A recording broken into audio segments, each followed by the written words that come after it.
Speaking of the haves and have-nots, let's talk about food stamps and how they have grown, the use of them has grown exponentially in the past couple of years. They are up 70% from the year 2007.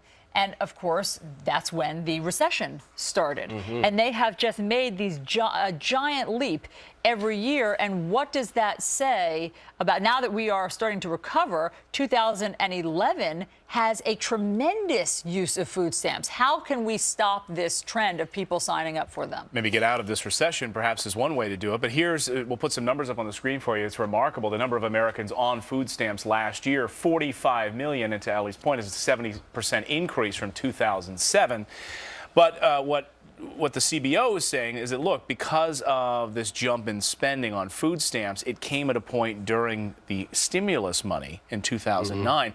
They added an additional 20% to the stimulus law to go for food stamps. So those who are receiving food stamps got like a 20% bump, and therefore that's why you're seeing this increase. You know, we report on a lot of sad stories, but when you hear that, you've got to think about the pain and the tragedy behind that.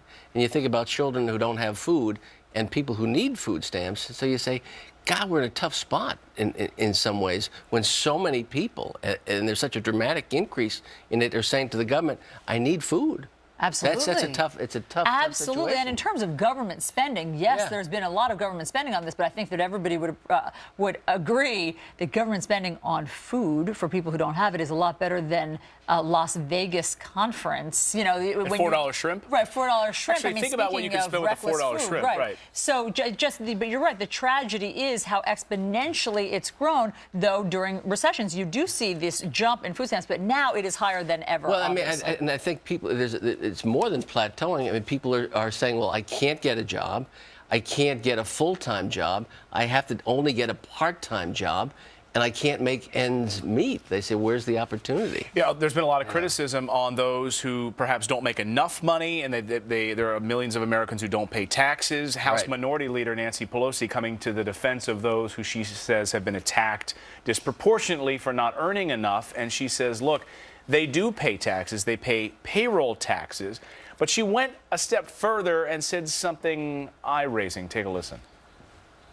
I wish they would earn more so they can pay more, and that's what we're about, the creation of good-paying jobs in our country that contribute to our international competitiveness, to keep America #1.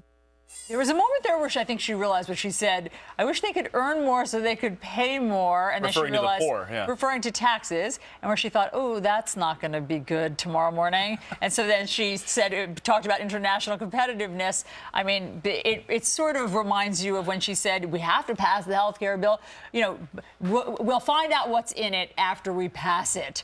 And that has been played so much. It seems to be some disconnect, or maybe Economics 101 was never taken, but I wasn't aware of the connection between people paying more taxes and increased international competitiveness. Right. That's kind of interesting. To a poor family. That's a kind of interesting leap. See, if you pay more, we are going to be able to compete all over the world. We're going to be able to sell maybe mattresses in China. Maybe in the Olympics we could compete. I mean, it's kind of ridiculous. Okay. In my view.